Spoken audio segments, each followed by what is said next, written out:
youth convening the days prior to its Africa Health Agenda International Conference in 2019. And in regards to this, at least 300 Pan-African young, like-minded leaders, professionals, and future leaders are expected to attend this particular forum. That's the Africa Health Agenda Youth in Action, or the Africa Health Agenda International Conference 2019. Now, just to give us a clear perspective of what this particular conference will be all about, I'm joined in studio by Evelyn Karijo. Many thanks for making time. She's the Project Director, Youth in Action, AMREF Health Africa, as well as Sylvia Wamugi, who is the Advocacy Manager. Many thanks for making time. Welcome to Bottomline Africa.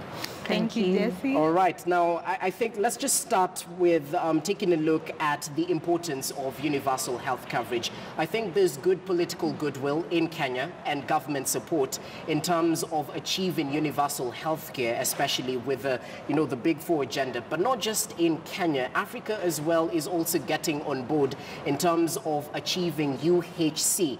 Now, just bring us up to speed with perhaps the importance of engaging youth in, policy-making processes and meaningful engagements in terms of UHC.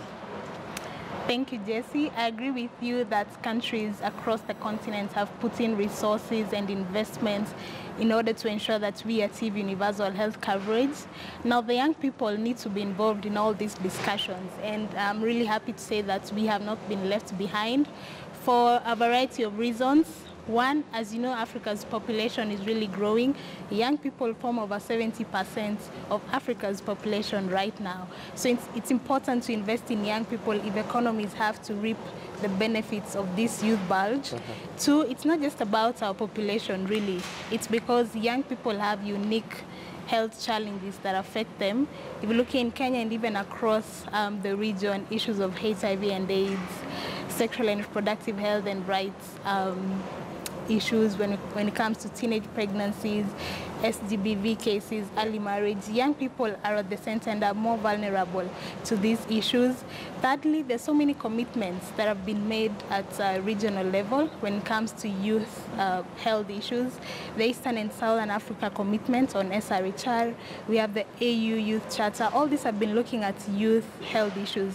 But then when it comes to country level, there's been really slow progress in terms of investing and looking at what exactly young people need. And that's why we are saying young people need to be at the center of all these discussions if at all we are to reap the benefits of the demographic dividend across the region. And I'm sure we'll be talking about the conference and why this is important to us. Definitely. Allow me to engage Sylvia right there. The Youth Pre-Conference is scheduled to take place prior to the Africa Health Agenda International Conference. Now, what exactly will this particular pre-conference encompass, and how can young, sharp-minded individuals get a chance to engage in this particular conference? All right, thank you, Jesse. Actually, what is so interesting about this Youth Peak Conference is that it's one of the first convenings of youth advocates and young leaders, as you mentioned.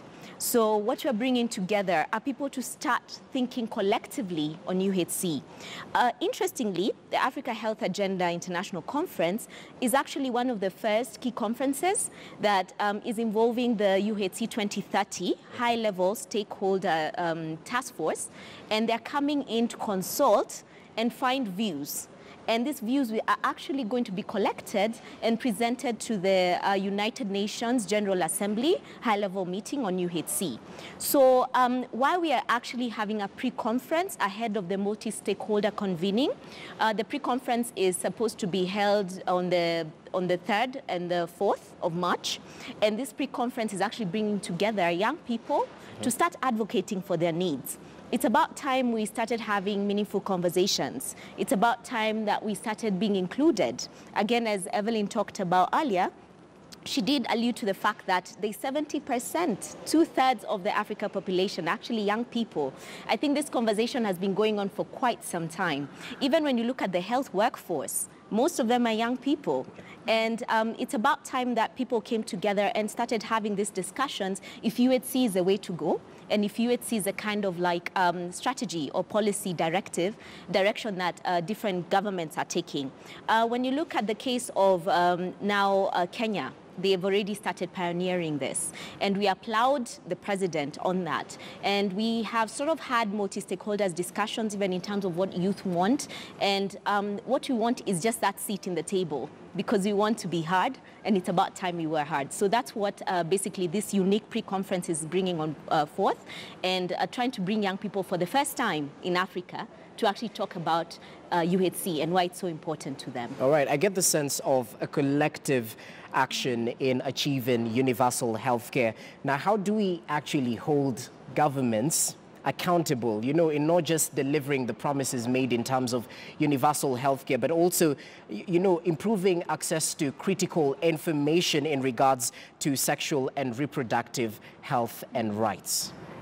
I like what you said about having a collective action. And just to add on what Sylvia said, this pre-conference is really unique because we'll be launching the first ever Pan-African movement of young people on universal health coverage. And it will be all about amplifying the voices of young people on UHC and what we want to see in country and regional policies on universal health coverage. Now, accountability is one of the key themes that we're going to be looking at the pre-conference. And what we're saying is that young people first need to ensure and to keep government leaders accountable first in ensuring that there is data on young people. When we talk about UHC and investments that are being made, do we understand the needs of these cohorts of young people? Do we understand their geographical region? Do we understand how many young people are in marginalized regions? How many are living with disabilities? How many are in key populations, for example? So just ensuring that there's data available, and government leaders need to make sure that this data is available to young people. We need to ensure that there's transparency in what is given out to the public. So that's one of the ways of keeping government leaders accountable. Two, in demanding for services that we need. Young people need to know that it's our right to access quality services. It's our right to ensure that there's confidentiality when, you know, health providers are giving us these services. Yeah. It's our right to have health workers treating us, you know, with the right positive attitude. So just knowing our rights, having the skills to demand for these things is the second key step in ensuring that we keep our government leaders accountable. So just to reiterate what Sylvia said, young people need to be on the decision-making tables. That's the only way we can get our voices heard. Definitely, in a collective way as well. Yep.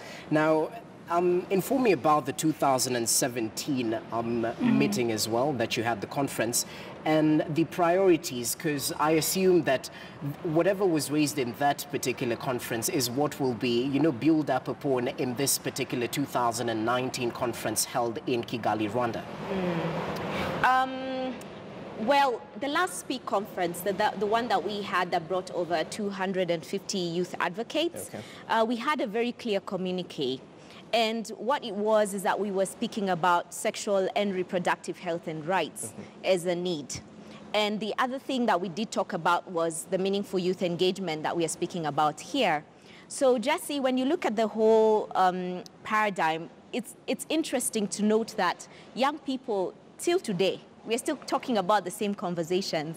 We talked about teenage pregnancies. We have talked about the rising cases of HIV. HIV prevalence is quite high. And now we're having issues of mental health amongst young people still. So the last communique that was presented to leaders actually led to a project that we are calling Why Act Youth in Action.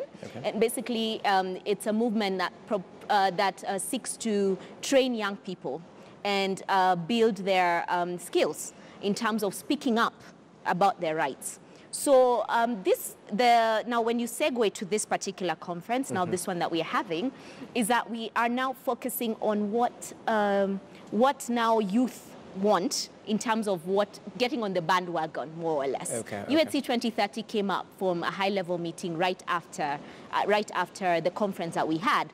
So it's sort of trying to say Africa is actually listening now. Governments have actually taken this on board. Now it's about time that Africa listens to young people. So Youth for UHC is something that's very critical to us.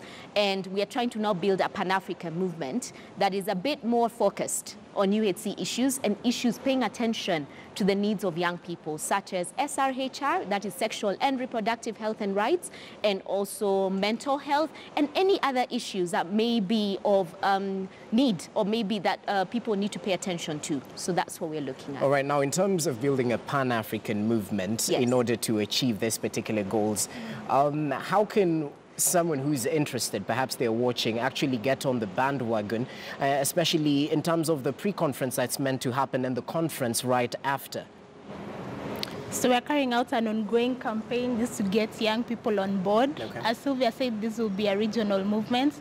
So right now you can join online, log on to ahike.org. /youth pre-conference. You'll see join the movement. So we have all the information about what this movement will be about, our priorities in health, how young people in each of their different countries can come up with action plans that are context specific, because we understand the fact that countries are at different levels when it comes to UHC. Countries such as Rwanda are way ahead of other countries. Kenya, we've just started. So we want young people to be able to come up with action plans that are specific to their context, to the resources that are being put in by policymakers. So you can join us online. Registrations for the pre-conference are still ongoing. Early bird registration is closing on the 15th of February. We're encouraging youth-serving organizations to sponsor young people to attend this pre-conference and be part of the movement and have their voices heard, because as Sylvia mentioned, we'll be presenting a position paper to the UHC 2030 Task Force this September at the UN. So it's important for all young people's voices to be there, for the inputs to be given. In addition to that, we're having a very exciting road fest for young people who won't be able to come to Kigali.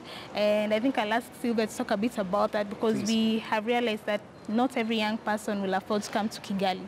So we don't want to lock anyone out. So we have come up with this really nice, exciting idea to have a road fest. All right, as we conclude. Yes. So what we're talking about is lack of resources, financial mobility to be able to attend such conferences and also to be part of this movement. The thing is, another big gap has been teaching skills and also capacity building youth, because a person like you, Jess, is probably asking, how do I even start talking about UHC? Exactly. It sounds like it's such a big monster and things like that. Well, the pre-conference, and if there are stakeholders out there who are ready to sponsor youth and feel that they need to be part of this conversation, is actually going to have skills building, like basically just giving skills to young people in terms of how do we speak about UHC? How do we advocate about this? What is UHC really?